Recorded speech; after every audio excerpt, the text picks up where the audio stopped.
Hello again and welcome to the Warhammer 40k Imperial Guard Tactics video. Before I start, as always, I just want to say a big, super huge thank you to Dale Blakeman, I believe that is your name, for sending in this picture of his guardsman of the Cadian 305th holding the line against the approaching doom.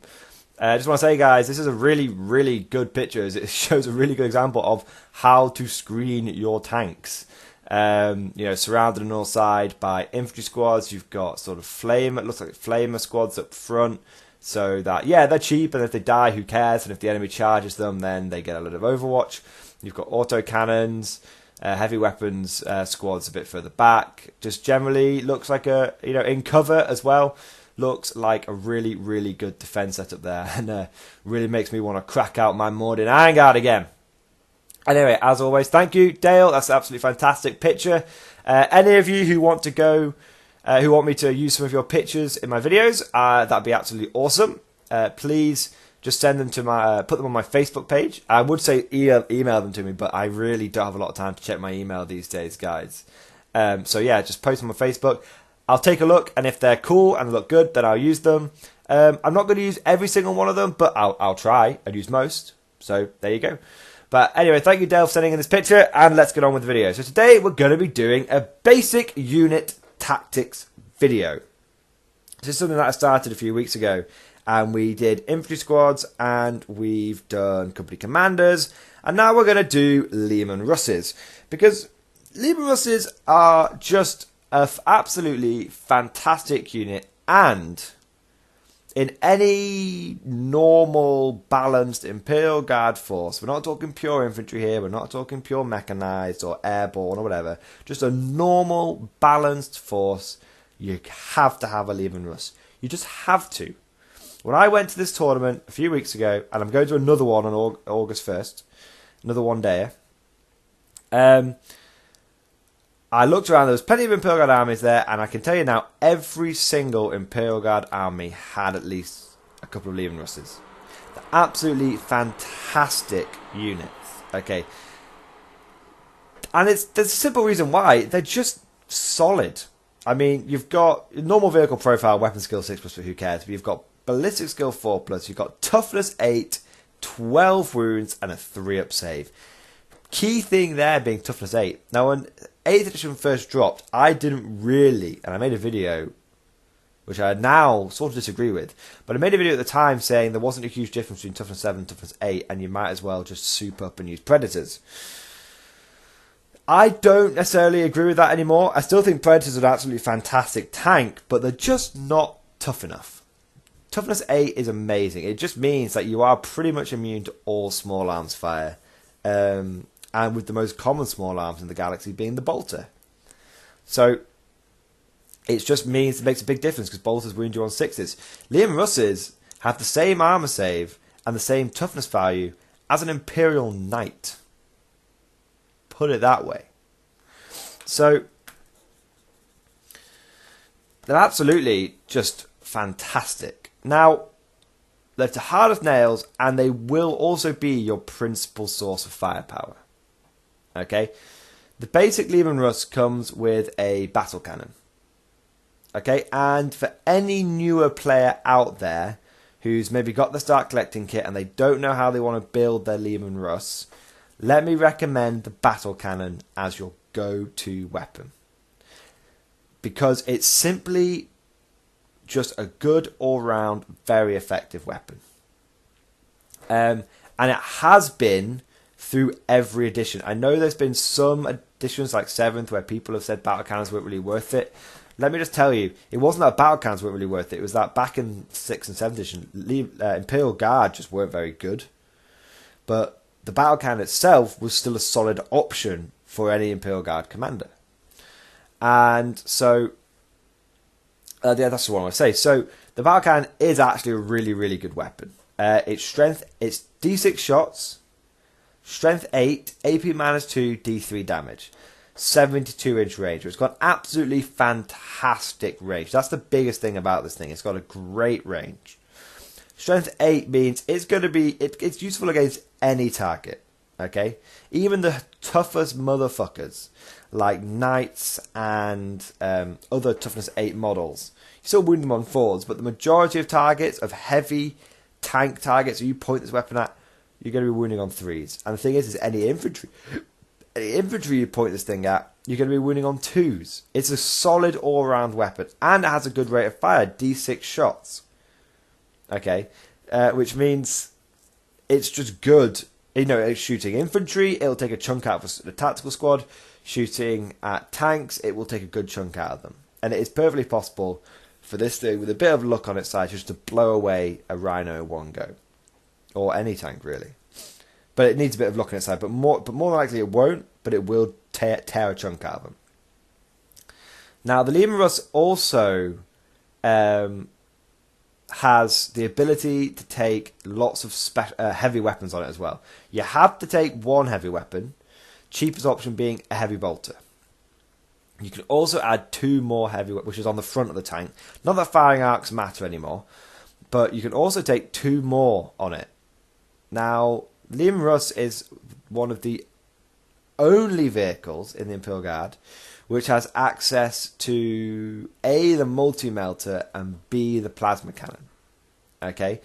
Now, you can't really go wrong on a Leman Russ if you stick a battle cannon and 3 heavy bolters on it. Okay? Because what you do is the heavy bolters provide it with a decent rate of firepower. That's 9 heavy bolter shots, which allow it to tear chunks out of hordes. And the battle cannon can either supplement that firepower and help finish off a squad, or it can shoot at a bigger target and tear a chunk out of a tank. Heavy bolters are a really universal weapon. They're either good at chipping off the last wound from a vehicle, because at most they'll be wounding it on 5s, which is still fine, or they're good at hosing down hordes. Now,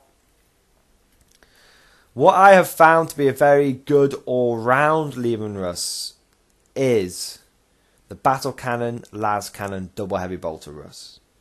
Okay, but I will admit I kind of prefer that loadout on a tank commander, because a tank commander has, and we'll talk about tank commanders in the video, but a tank commander for the purpose of this video is basically Leman Russ that hits on a 3+ instead of a 4+, and you want to hit on with a las cannon on a 3+. But for a basic Leman Russ, triple heavy bolters, fine, and it keeps it cheap. But I've recently, and I've been doing this with my Steel Legion, and I found it to be really powerful. I have been taking battle cannon, heavy bolter, and double plasma cannon. Now the heavy bolter is just because it's a cheap option, but the plasma cannons, they still pump out a decent rate of fire, because on average you're going to get 2 shots per plasma cannon, which means you'll get 4 shots. Now those shots, that's still a decent rate of fire. You know, if you combine that, you've got 9 shots with 3 heavy bolters, or on average you've got 7 shots with 2 heavy bolters and 2 plasma cannons. But the plasma cannon shots, they're strength 7, they're AP -3. You can overcharge them strength 8, AP -3, damage 2. They're actually really, really powerful. And you can, with the tank commander again, you can reroll 1s to hit, or if you're Caden, you can stay still and get reroll 1s to hit, and therefore overcharging isn't a bigger deal. Now, Leman Russes, like I said, they're tough, and they're the main source of damage you're going to do. Okay? They have 2 disadvantages. They're not even that slow anymore. They used to be really slow, but now they've got movement 10. They're actually pretty nippy. And they can also be given obsec if you take them in a spearhead attachment. And it should be mentioned, they have a rule called grinding advance, where if you move just under half, so like if you move half distance or less, you can fire the battle cannon twice, or fire the main turret twice. So that's 2d6 battle cannon shots, which just doubles the firepower of this tank. And that's what makes it super competitive. It's so good. And also the turret doesn't suffer the penalties for moving and shooting. So you can trundle this thing around and just be blasting away all day, every day. Now, the 2 disadvantages of the Leman Russ is it degrades, firstly. So that basically means that what your opponents will often do is they will just degrade it down. They'll take half the wounds off it and then probably just leave it. Because the Leman Russ hitting on 5s or 6s isn't really a big deal.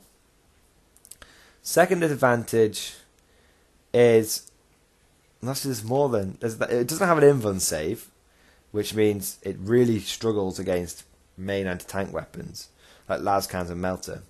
But the main issue with it is it's an obvious target.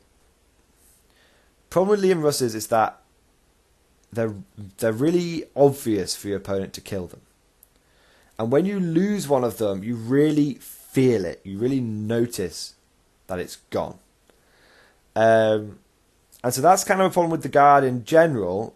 The Guard in general is a very segmented army, I guess would be the word. So you've got your infantry which do a specific job, and you've got your tanks which do a specific job. If the enemy destroys your infantry, that's a massive blow, and if your enemy destroys your tank, that's a massive blow, because the infantry can't really survive without the fire support from the tanks, and the tanks can't really survive without the screening of the infantry. So yeah, you need both parts to work together, but it's also very easy for an opponent to identify your weaknesses. And the Leman Russ is a big, big target. It's powerful, but it's a big old target. And when I was playing with my Steel Legion, first thing my opponents always went for was the Leman Russes. They weren't bothered by anything else. Leman Russes were all they cared about. I distracted them with chimeras, but that was it. So there you go, guys. That's the main advantages and disadvantages of the Leman Russ. It is a solid little workhorse unit. But it does, and it is, you just can't go wrong with it. Honestly, those disadvantages are massively outweighed by how good this tank is. And it's cheap. A Leman Russ with three heavy with a las cannon, 2 heavy bolters, and a battle cannon is only 180 points.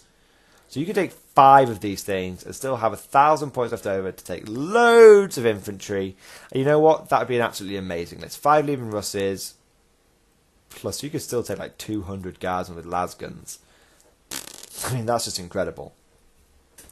So I hope you guys have enjoyed this. Thanks for watching. Leave lots and lots of comments. And of course, I'll see you guys next time.